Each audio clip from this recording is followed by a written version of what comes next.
Hola, hola, ¿qué tal? ¿Cómo les va? Bienvenidos a Team Mesa Sports, Radio y TV. Otro día más, otra semana más que arrancamos con el programa del Comité Olímpico de El Salvador. Hoy ya 8 de junio, Evita Linares, ¿cómo te va? Gracias, Claudio. Buenas tardes a todos los amigos, a ti también y a todos los amigos que nos escuchan o nos ven. Muy contenta de iniciar una semana más en Tinesa Sport Radio y TV. Y lo bello también es que tenemos un sol radiante. No sé si por esa zona, pero por acá tenemos un sol muy bello luego de estos momentos de lluvia. Y también en nuestro programa tenemos aliados incondicionales. Siempre agradecer al Café de Don Pedro, Asisa, Aves, Laboratorios Suizos y Farmacia San Nicolás. ¿Qué tal, Aldito? ¿Cómo está? Hoy es el Día Internacional de los Océanos. ¿Qué tal, Aldito? Océanos. Así es. Hola, ¿qué tal? Buenas tardes, Claudio. Buenas tardes, Eva. Bueno, hoy tenemos un tema que viene de muchos años atrás, que nos parece tener un poco de solución, y para ello tenemos como invitado a un historiador deportivo. El tema de hoy es racismo en el deporte y tenemos como invitado al doctor César Torres. Hola César, ¿qué tal? Uy. Que quedó silenciado. Quedó silenciado. Ahí está, ahí está. Ahí está. Buenas tardes, Aldo. Ahí está. Eva, Claudio y a todos y todas aquellas que estén conectados hoy con nosotros. Bienvenido. Gracias. Quizás si nos ayuda, ¿qué podemos entender por racismo en el deporte? Bueno, sí, primero digo poner un poco, ¿qué tal César? Como te va a poner un poco también el tema en el tapete justamente en estos días, porque, digo, por la coyuntura, ¿no? El tema del asesinato de George Floyd y cómo ha repercutido esto, sobre todo en Estados Unidos, César, donde vos vivís. Y bueno, digo, un poco para entrar en el tema, ¿no? El asesinato de George Floyd ha tenido una repercusión a nivel nacional y también internacional. Ha dado lugar a un estado de conmoción social, con manifestaciones, también con protestas. Es un tema que no es novedoso, pero el asesinato de George Floyd funciona como el disparador de la discriminación, la injusticia, las miserias que sufre la población afroestadounidense. Y cómo, bueno, vimos a muchísimos deportistas, no necesariamente afroamericanos, sino manifestarse, ¿no? En redes sociales, sobre todo a propósito de esto, más allá de las manifestaciones físicas, ¿no? que hubo marchas durante tantos días. Las marchas inclusive continúan, las expresiones de repudio al accionar policial y a la segregación racial en términos más amplios continúan. Se han expresado en todo ámbito de la vida de los Estados Unidos, ámbitos empresariales, la industria del entretenimiento, políticos y por supuesto también en el ámbito del deporte. Aprovechamos, César, se va a sumar, aunque sea unos minutos nada más, porque creo que después tiene que ir a grabar algo, a Fernando Palomo, a quien conoces desde largo tiempo, digo, acá está Fer, se suma, hola.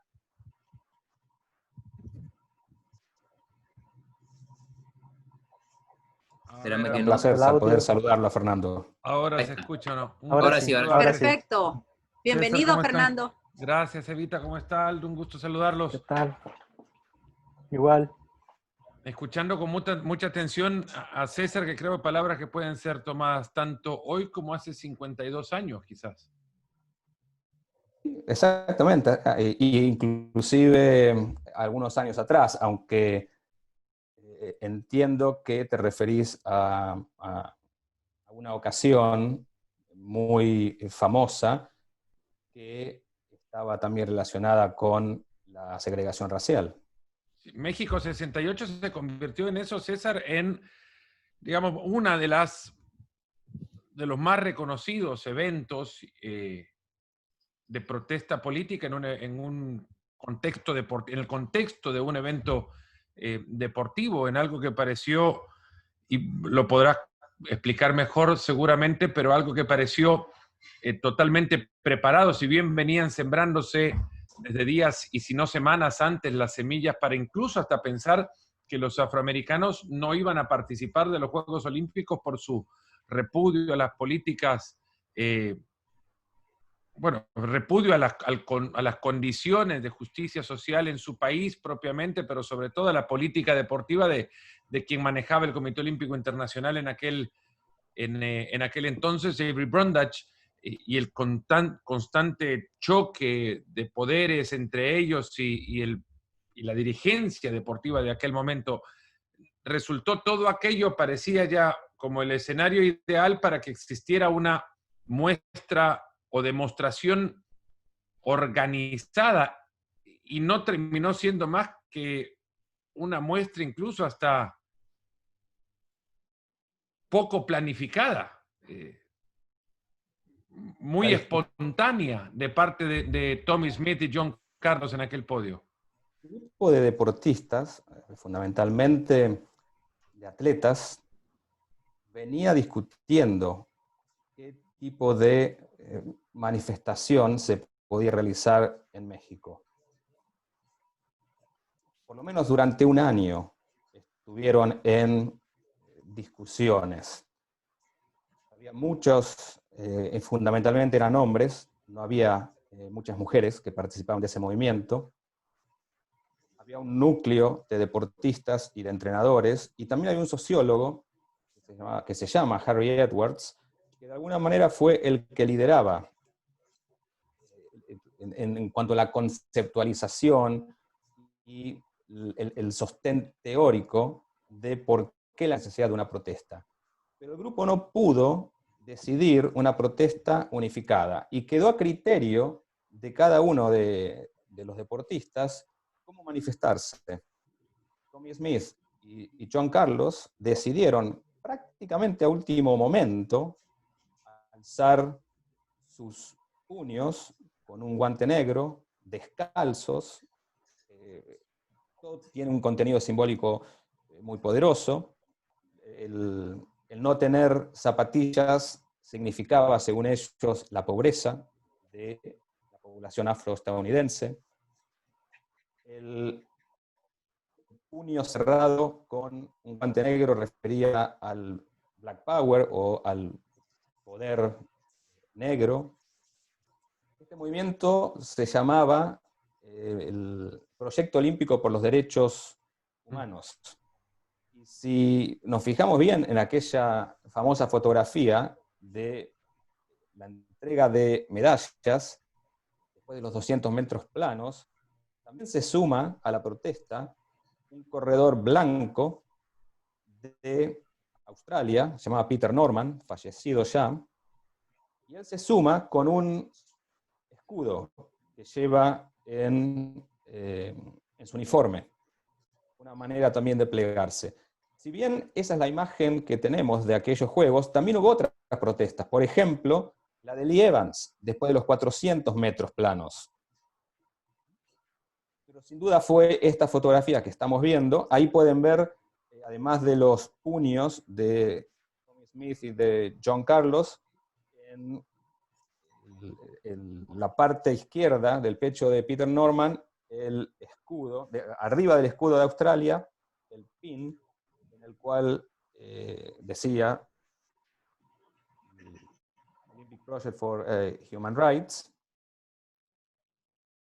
y se ha convertido en una de las imágenes icónicas de la protesta social en el ámbito deportivo.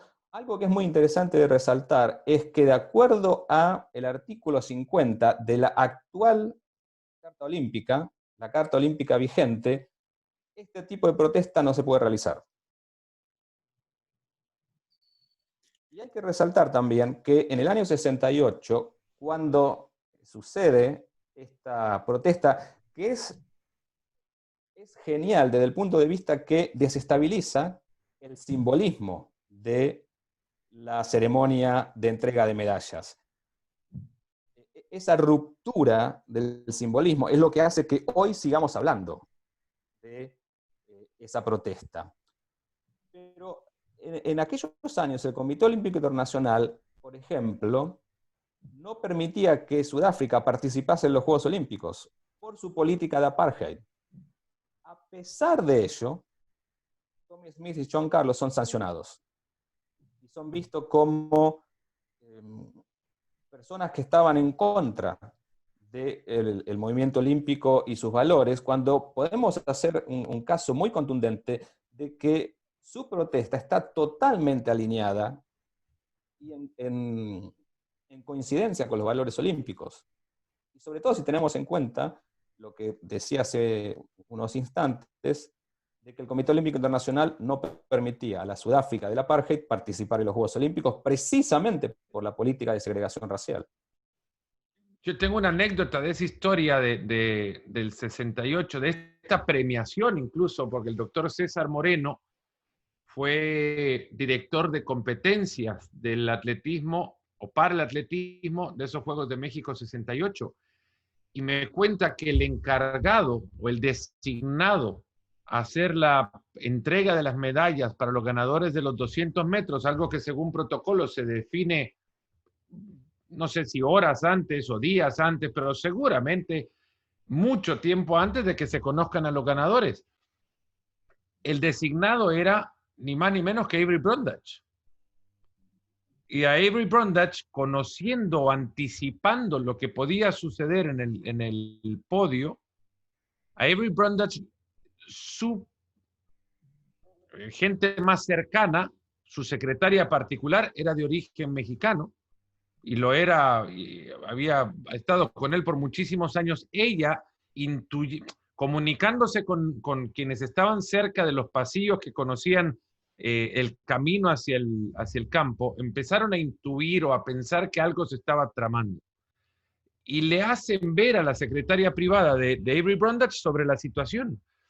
Y en ese momento adelantan, no que inventan, porque su siguiente destino era un partido de básquetbol de los Estados Unidos, pero anticipan, adelantan la programación de su salida del Estadio Olímpico de Ciudad Universitaria hacia el Palacio de los Deportes, creo que es donde jugaban el básquetbol, y lo llevan más temprano de lo que tendrían que haberlo llevado. Y la ceremonia está a cargo de quien entonces era, y se me escapa su nombre ahora, el presidente de la Federación Internacional de Atletismo. Él es quien entrega las medallas de oro y bronce a John Carlos y Tommy Smith, o Tommy Smith y John Carlos, en aquella ceremonia de México 68. Una anécdota nada más de lo que pudo haber sido, incluso hasta más simbólico, César, que Avery Brundage, con quien estaban enfrentados los de esta organización que han mencionado, con Harry Edwards a la cabeza, hubiese entregado las medallas, ¿no? Lo que podría haber sido aquella imagen, no sabremos. No lo sabremos, pero sí sabemos, como bien mencionás, que este grupo estaba muy enfrentado con Avery Brundage, pero también con toda la dirigencia del Comité Olímpico de los Estados Unidos, que en ese momento estaba dominado por personas blancas. Avery Brundage fue una persona muy controvertida, un apóstol del amateurismo y de la estricta separación de la política y el deporte. Aunque por supuesto Brundage hacía política a través del deporte. Pero en sus enunciados él separaba estrictamente y no podía concebir que se utilizase los Juegos Olímpicos para este tipo de demostraciones. Una de las ironías es justamente lo que mencionaba antes, que el Comité Olímpico Internacional tenía una postura frente, por ejemplo, al racismo que predominaba en Sudáfrica, y por otro lado, la misma Carta Olímpica señalaba que la discriminación racial no era era contraria a los valores del movimiento olímpico. César, ¿qué escenario podrías imaginar ahora? Y no para ponerme en el plano de entrevistador, ni mucho menos, pero esta pregunta me la hago yo también.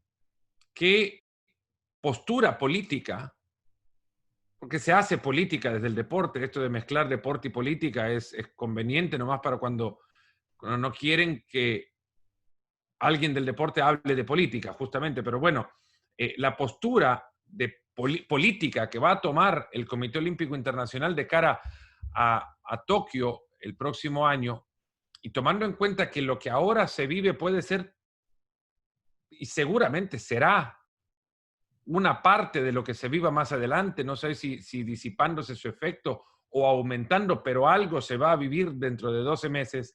¿Qué postura política adoptará el Comité Olímpico Internacional? Adhiriéndose a su Carta Olímpica, no sería una postura popular porque prohibiría demostraciones, como se vieron en Lima, 2019, por ejemplo, en los Panamericanos, cuando Gwendolyn Berry gana el martillo, el lanzamiento de martillo en los Juegos. La ceremonia se realiza muy temprano, su gesto pasa desapercibido. Yo lo rescato en una fotografía que le saco al monitor del televisor, pero no se puede ver más, no se habla de eso, se esconde debajo de una alfombra e incluso recibe una reprimenda de parte del Comité Olímpico de los Estados Unidos, que 12 meses más tarde le pide, se postura o coloca una postura política ante los hechos, donde repudia los actos de injusticia social de la comunidad afroestadounidense, habiendo reprimido el gesto de Gwendolyn Berry un año antes. Una postura, desde mi perspectiva, totalmente hipócrita. Ahora, ¿sería hipócrita también de parte del Comité Olímpico Internacional ir en contra de su Carta Olímpica dentro de 12 meses y permitir este tipo de gestos? Por lo menos sería contradictorio. Contradictorio sería la mejor palabra, la mejor definición. Una tensión entre los postulados del movimiento olímpico, la no discriminación basada en raza, etnia, religión, nacionalidad, idioma, etc., y reprender a aquellos y aquellas deportistas que toman posición abierta en estos temas durante los Juegos Olímpicos, o en el caso que mencionabas, en los Juegos Panamericanos. Hay una tensión muy clara, que tiene que ver también con la libertad de expresión. El artículo 50 hoy, de alguna manera, ata de manos al Comité Olímpico Internacional. ¿Por qué habría que reprimir y reprender a los y las deportistas que se alinean con los principios de la Carta Olímpica, manifestándose en contra de situaciones que son injustas, discriminatorias? Ahí hay claramente una tensión, sino una contradicción. De hecho, es interesante que la FIFA, hace pocos días, cambió su postura frente a la manifestación de orden político en los partidos que están bajo su órbita. Esto es muy interesante. Genera una serie de problemas también, porque le da la autoridad a los y las árbitras que no tienen ni formación filosófica ni jurídica para determinar si esas expresiones deben ser sancionadas o no. Pero lo que es muy interesante es ver cómo hay un movimiento de parte de una de las federaciones internacionales deportivas más importantes del mundo para acomodar esta situación novel que se dio en las últimas semanas, en las cuales futbolistas, en todos casos eran hombres, manifestándose en contra de la discriminación racial, a partir del caso del asesinato de George Floyd. Perdón, una cosita nada más, no, que ahí eran las federaciones de Alemania y de Hungría, entre otras, las que querían, o por lo menos no sé si sancionar, pero le iban a abrir un expediente a los jugadores que habían mostrado manifestaciones, y fue la FIFA la que dijo que eso no era objeto de sanción, que no debería ser objeto de sanción. Ahora, recuerdo, y esto es un pequeño desvío del camino nada más, a Messi por saludar a su abuela en una camiseta lo multaron, ¿no? Ahora vos podés condenar un acto de violencia y no recibir un castigo. Es un cambio de postura nada más. Pero como ahora los que tendrán que dirimir sobre en realidad la validez o el valor, el peso del gesto del futbolista, serán los árbitros, como has dicho, pero la FIFA se postula, da la sensación únicamente por la popularidad de la protesta. Si una protesta carece de popularidad, entonces FIFA no la va a atender y verá de nuevo de castigar a aquellos que, al margen de la justicia de la protesta, se expresen en la cancha. Aquí parecería haber por lo menos un principio en el movimiento olímpico. Si la protesta está alineada con los valores del olimpismo, creo que habría buenas razones para permitirla. Una de las ventajas que tiene el movimiento olímpico es que le queda un año para los próximos Juegos Olímpicos y puede pensar estos temas con mayor tranquilidad y con la ecuanimidad necesaria que el fútbol, que lo tiene que tomar de alguna manera en forma retrospectiva. Claro, pero ¿qué posturas o protestas quedan alineadas dentro de los principios del olimpismo? Porque puede derivar en conflictos muy serios dependiendo de la perspectiva de quien define si la protesta está alineada al olimpismo. Me pregunto, por ejemplo, un atleta palestino ganando una medalla, ¿podría reclamar la violencia del gobierno israelí o del Estado de Israel en un Parece podio? que en el ejemplo que estás mencionando hay una palabra que es clave y que va en contra de los principios olímpicos, que es la violencia. Si hay una defensa de medios violentos, eso está claramente en contra de el internacionalismo, la paz universal, que son parte central del movimiento olímpico. Pero pensemos nuevamente en Tommy Smith, John Carlos, Lee Evans en el año 68. Esa protesta, por donde se la mire, estaba alineada con los principios del movimiento olímpico. ¿Por qué sancionarla? Esos deportistas sufrieron muchísimo en sus vidas por aquella protesta. 40 años después se reconoce la valentía y el coraje que tuvieron en su momento. Hoy hay, por ejemplo, un monumento dedicado a estos dos deportistas en la universidad en la que estudiaron, en San Jose State University, en California. Entiendo que puede generar casos muy controvertidos, pero me parece que también tenemos ciertos lineamientos para poder determinar qué tipo de mensajes se alinean con el movimiento olímpico y qué mensajes no se alinean. Es un proceso educativo del Comité Olímpico Internacional desde sus principios. Fortalecer los mensajes que se alinean a los principios olímpicos y que los atletas definan. Me parece muy importante la iniciativa educativa del Comité Olímpico Internacional y del movimiento olímpico en su conjunto, y no reducir el olimpismo a la campaña de 3 valores que tenemos hace unos años. El olimpismo se ha reducido en una campaña promocional a la excelencia, la amistad y el respeto. Sí, está muy bien. por supuesto, gracias Eva, que son centrales para el movimiento olímpico. Pero el olimpismo como una filosofía va muchísimo más allá de estos 3 principios. ¿Cuáles sumarías? Los que están en la Carta Olímpica. No hay más que leer los principios fundamentales que están desarrollados en la Carta Olímpica, para ver la no discriminación, el respeto mutuo, la justicia, la igualdad, la paz, el internacionalismo, la amistad. Esa reducción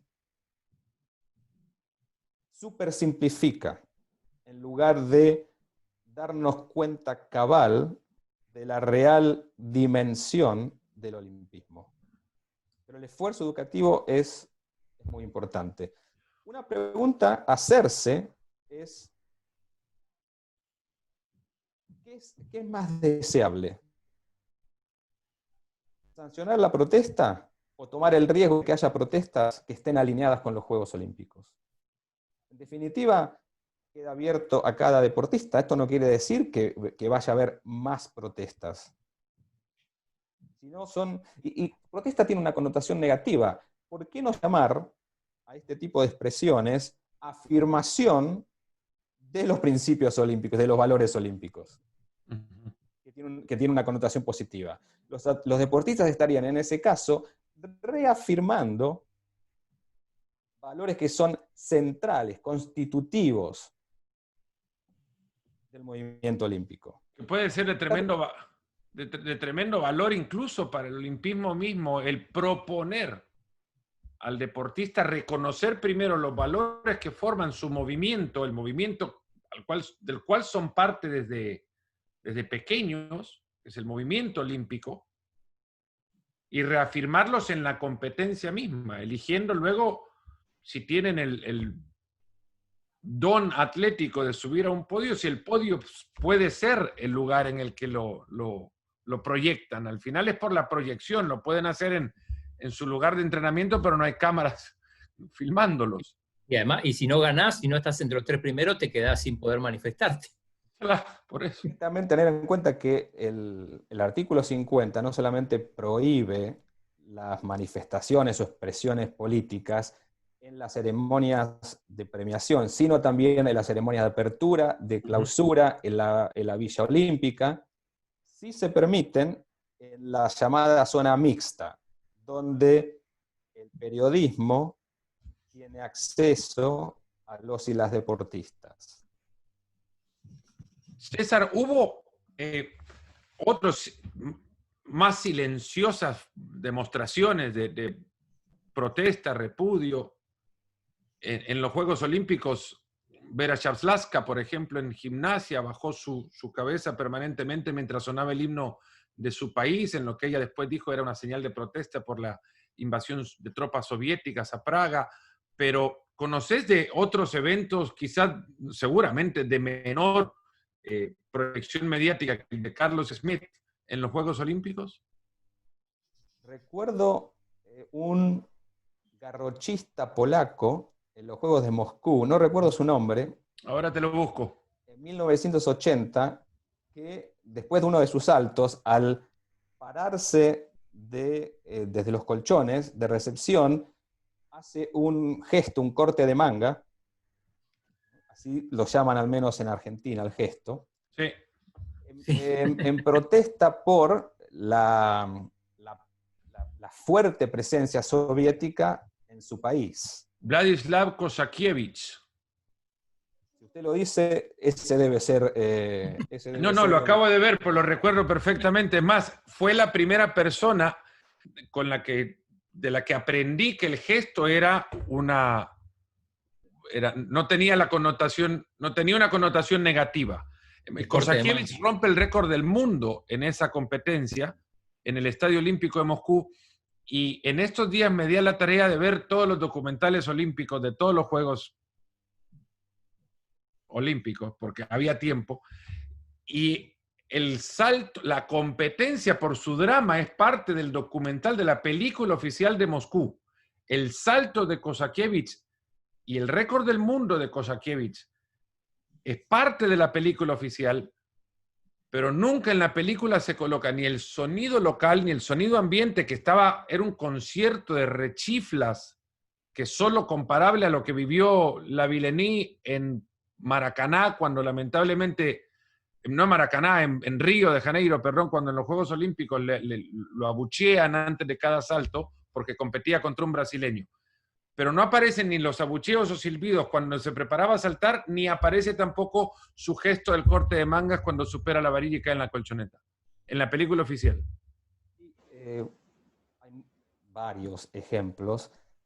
Pensemos en las situaciones que se ha dado más de una vez de algunos países que no tienen relación diplomática, por ejemplo, con Israel, y cuyos deportistas, por el cruce que se da en las competencias, tienen que competir con un deportista israelí y no se presentan a competir argumentando que están lesionados o lesionadas, probablemente instruidos e instruidas por la dirigencia de estos países. Ese también es un ejemplo político que mina la esencia del movimiento olímpico, porque lo que se está haciendo es prevenir la competencia, enfrentarse, mancomunarse en esa actividad. Ahí colapsa el proyecto olímpico. Otro ejemplo, del año 1908, seguramente habrán leído al respecto, fue cuando en la ceremonia de apertura hubo un incidente con la bandera estadounidense que no bajó frente a el box de la realeza, diciendo que la bandera estadounidense no tenía que bajarse. No sé cuál es la palabra. Tip, en inglés. Claro, en inglés sí, pero en castellano es que la bandera estadounidense no rinde pleitesía, digamos. A ninguna realeza. Ajá. No reconoce pleitesía ante ninguna realeza. Eso es claramente también un gesto político, ¿no? Y en esos juegos, también recordarán, porque hay bastante escrito al respecto, hubo mucha tensión entre Estados Unidos y Gran Bretaña en las competencias. También una cuestión nacionalista. Recordemos también el caso, quizás casi tan famoso como en el 68, el partido de waterpolo entre Hungría y la Unión Soviética, y las tensiones que se daban detrás de la cortina de hierro. Hungría pretendía mayor libertad política, la Unión Soviética, ante la revolución de ese año en Hungría, envía sus tropas y la aplasta, y eso se ve claramente en aquel partido, creo que de semifinales, si recuerdo bien, y la famosa sangre en el natatorio, porque los deportistas comienzan a pelear. Y ahí también colapsa el proyecto olímpico, porque hay violencia explícita, cuando tendrían que hermanarse en la competencia.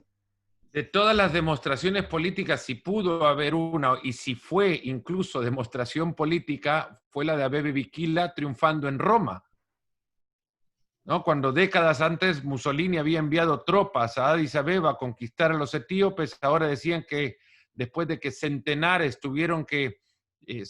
italianos o miles de italianos llegaron a Addis Abeba a conquistar a los etíopes, tomó solo un soldado etíope conquistar Roma, después de la victoria de Bikila en el maratón de 1960. En este ejercicio que estamos haciendo y hablando de maratón, también podemos pensar en 1936 y la maratón que la gana un japonés, surcoreano, pero en aquel momento, exacto, en aquel momento Corea del Sur, o Corea, estaba invadida y regida por Japón, y este corredor fue obligado a representar a Japón. En la ceremonia de premiación baja su cabeza, lleva la pera hacia su pecho en señal de compungimiento, en un claro gesto político. Incluso el Comité Olímpico tardó décadas en cambiar el nombre, porque a los coreanos y a las coreanas se los forzaba a cambiar su nombre para que siguiesen la tradición japonesa, y hoy sí se lo reconoce como coreano oficialmente. Entró con el fuego olímpico al estadio de Seúl en el 88, entró al estadio, no enciende el pebetero, pero es quien entra al estadio. Yo me voy a tener que, y lamento decir que me tengo que ir, porque me quedaría a vivir en charlas con César Torres, de verdad. Por eso te invitamos, Fernando, pero bueno, ahí queda después la charla en el Facebook y en YouTube para que la sigas. Ya no como César, un fuerte abrazo. Gracias, Fernando. Saludos. Un abrazo. Saludos. Chao. Es decir, para continuar la charla, que la relación de protesta social, política, expresiones de este tipo,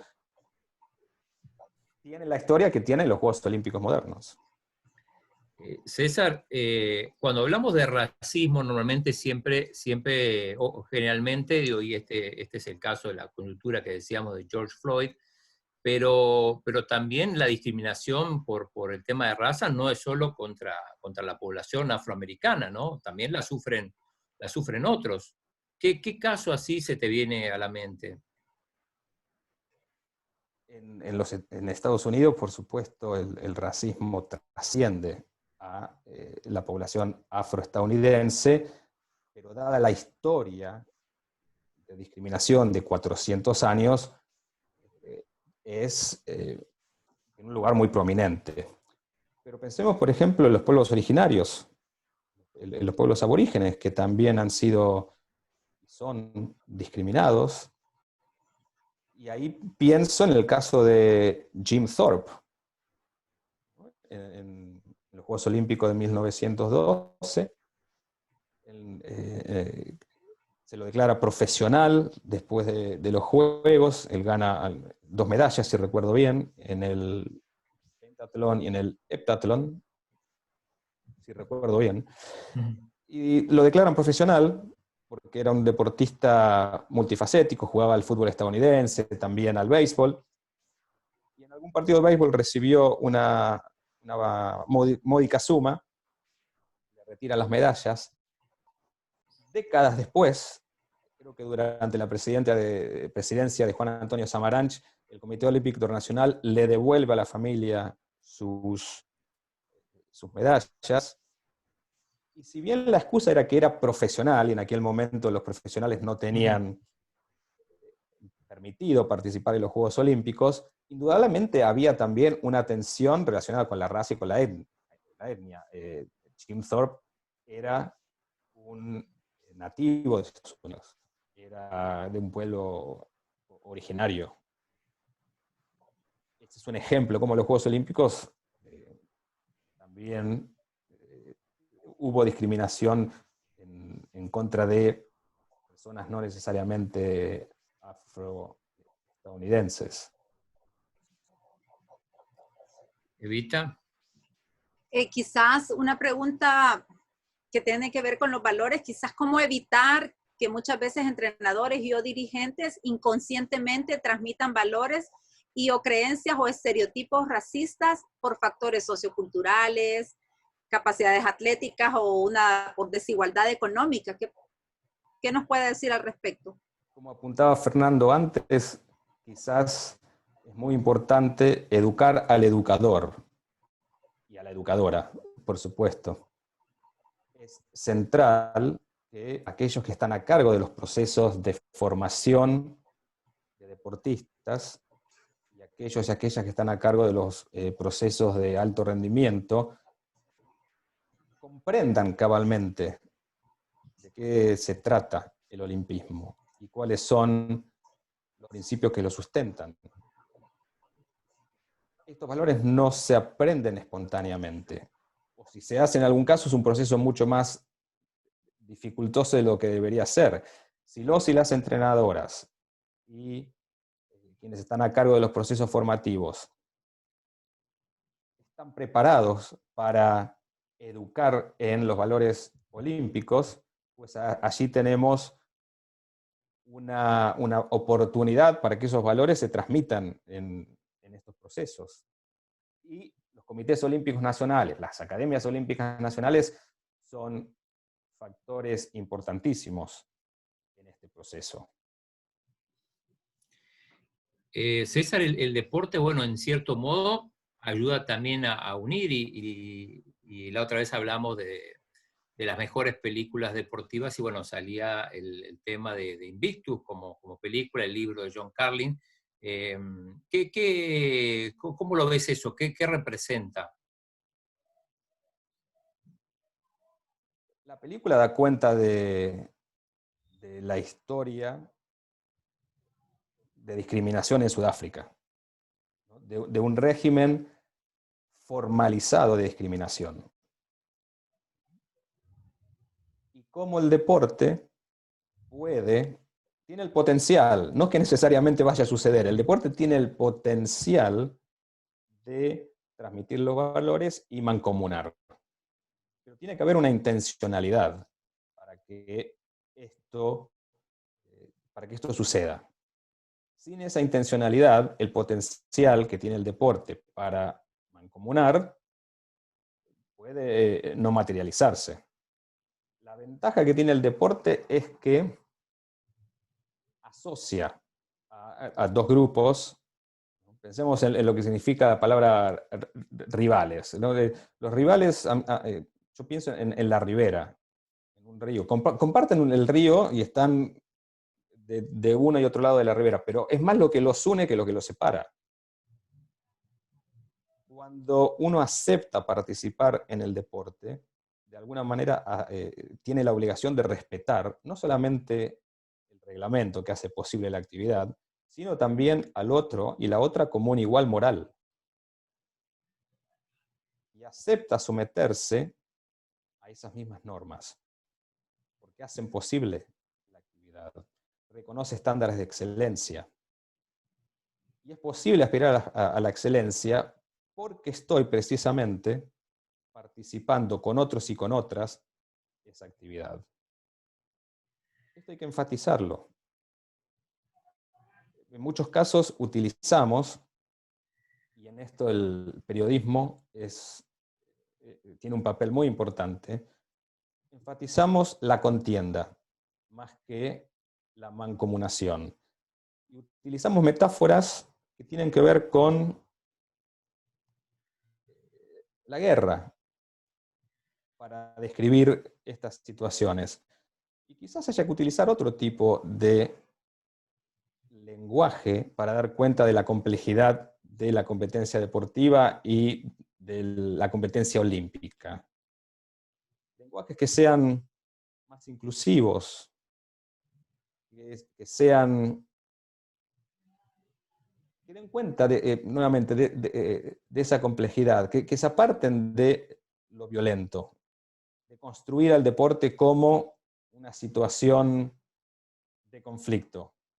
El deporte es una situación de comunión. ¿Y cómo proyectamos esa actividad? ¿Cómo la construimos? Es muy importante. Porque esa construcción, la narrativa que desarrollamos, nos permite enfatizar determinados valores y no otros.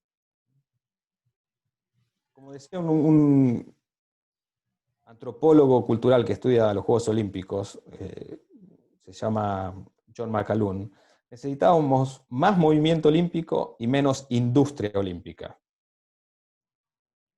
Menos espectáculo, más valores.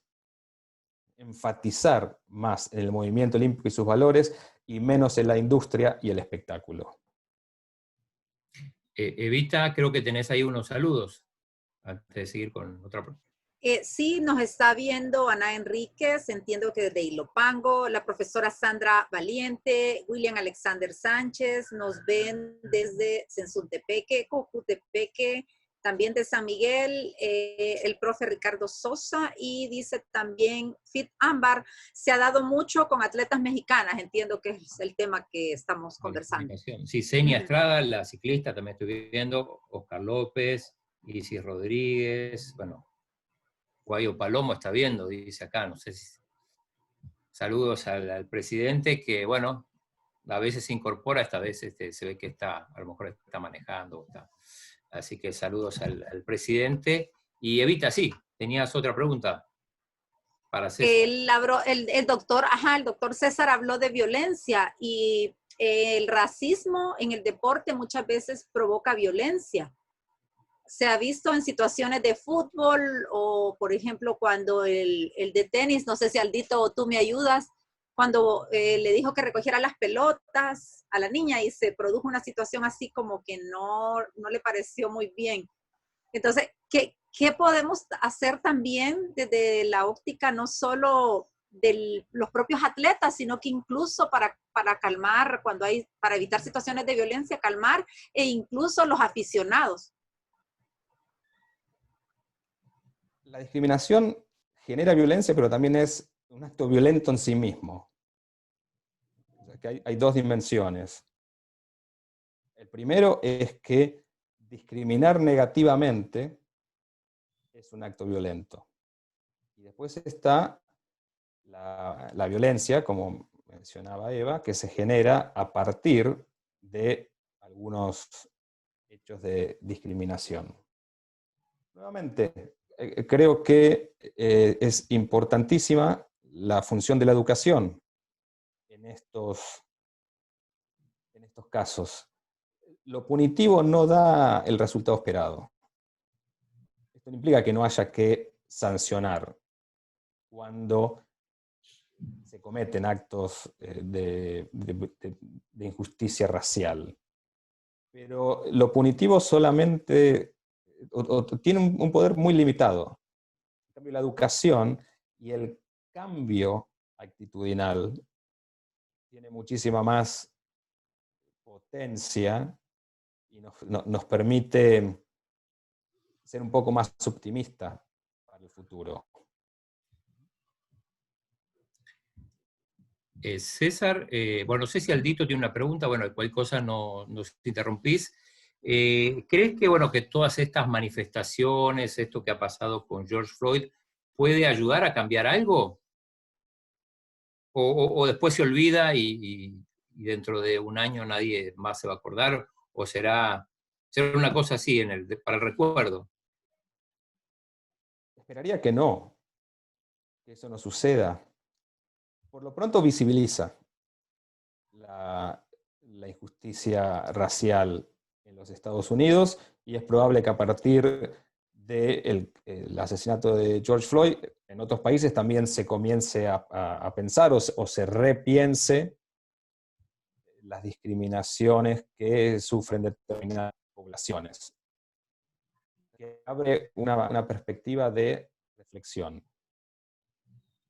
Pero el activismo, la manifestación, la protesta pacífica, también presiona al poder político para que se desarrollen políticas más inclusivas, para que se desarrollen políticas educativas que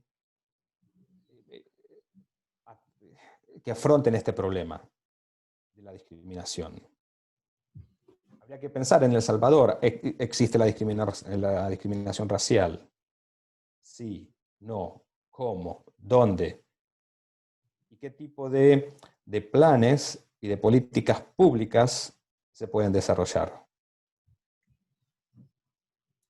El activismo es muy importante.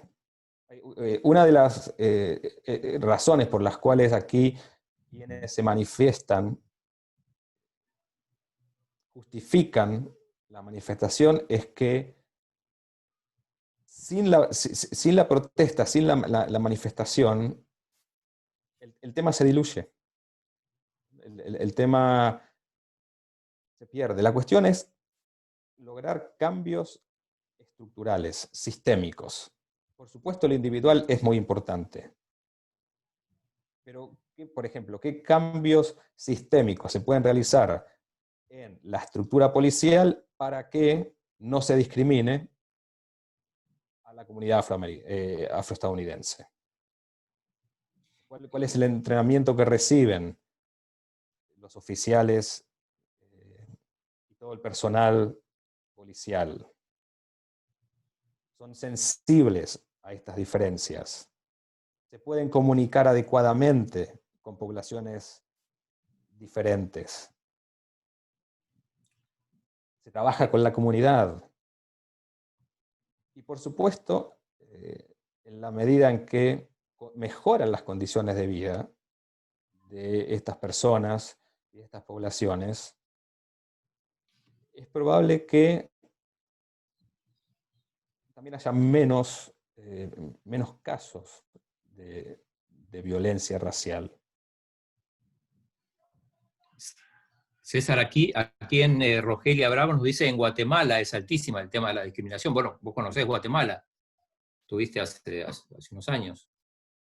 Conozco Guatemala, he estado varias veces, he participado en varios eventos que realiza el Comité Olímpico de Guatemala, la Academia Olímpica Guatemalteca.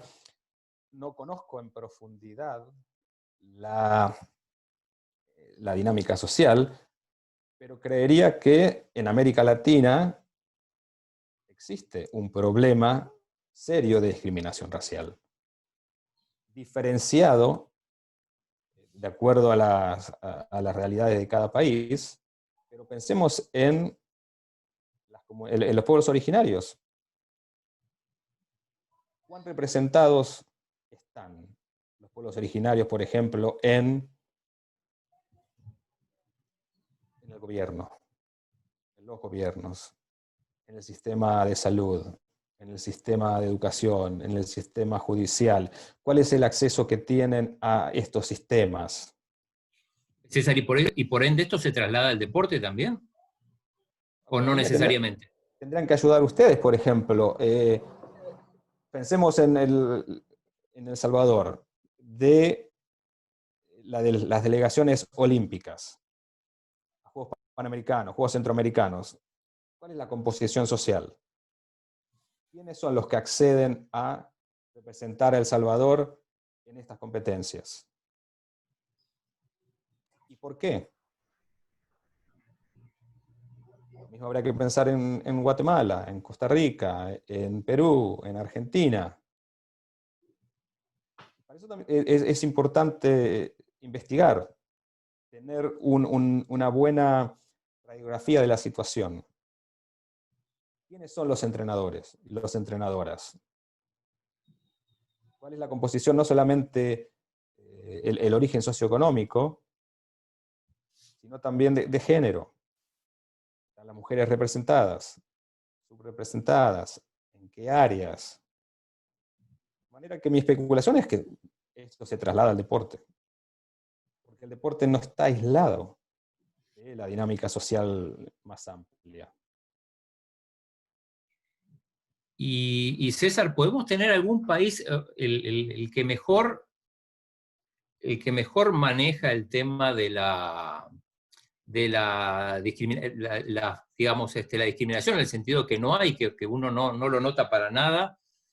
Si tendrías que poner un ejemplo o varios ejemplos de países donde realmente no existe la discriminación. No sé si existe un país donde no haya... Pero hay lugares donde grupos. Como que la integración, uno ve la integración es más palpable que en otros. Es posible que en algunos países sea más notorio que en otros. Pero en general, cuanto uno más comienza a estudiar y a conocer los países, se encuentra con situaciones de discriminación. Si no es discriminación racial, es religiosa, es de género. Hay países que tienen marcos legales que son más comprensivos. Pero me parece que tenemos muchísimo por hacer en el mundo en este respecto. Evita, vamos ya con la última, casi. Si nos puede ejemplificar cómo hacemos la educación, pero digamos una resocialización en cuanto a no solo los niños, los jóvenes, sino que los propios padres de familia. Es un grandísimo desafío, porque nos hemos desarrollado como personas en estructuras que son inherentemente discriminatorias. Pensemos, por ejemplo, no en una cuestión racial, pero en el patriarcado, por ejemplo. Y los roles que asigna a hombres y mujeres. Y cuáles son los roles más aceptados y valorados. ¿Qué tipo de trabajo hacen los hombres, hacen las mujeres? Pues lo mismo en cuestiones de raza y etnia.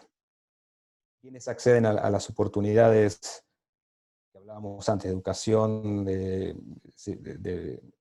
protección de la salud, acceso a carreras políticas, etcétera? Los cambios, si bien son dificultosos, tienen que ser sistémicos. No hay una solución mágica para estas cuestiones.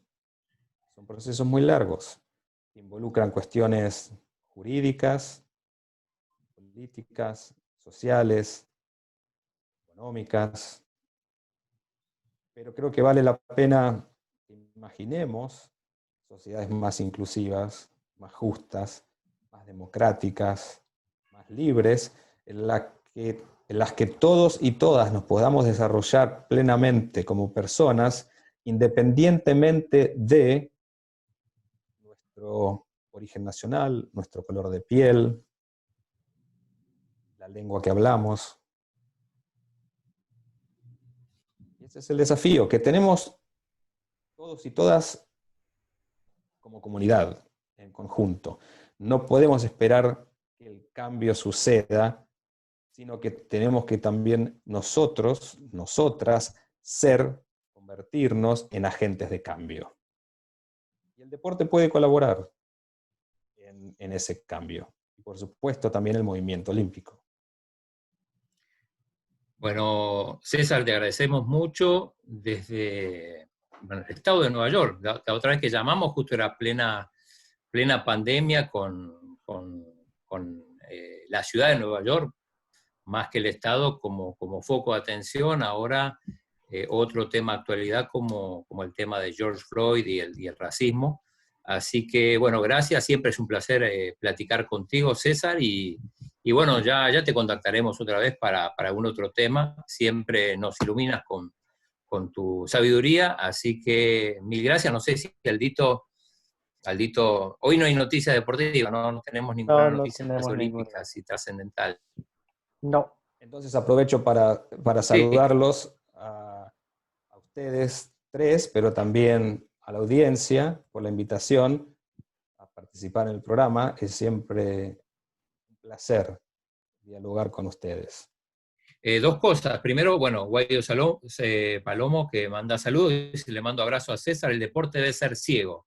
Todos somos humanos y como tales tenemos fallas. Nuestro desafío es sobrepasar esas fallas y nos tenés que recomendar algún artículo. Digo, la otra vez nos recomendaste algún artículo tuyo que compartimos, así que no sé qué has escrito últimamente, César. He escrito dos artículos que fueron publicados la semana pasada en relación a la pandemia y la actividad física, el valor de la actividad física y el deporte para realizarnos como personas.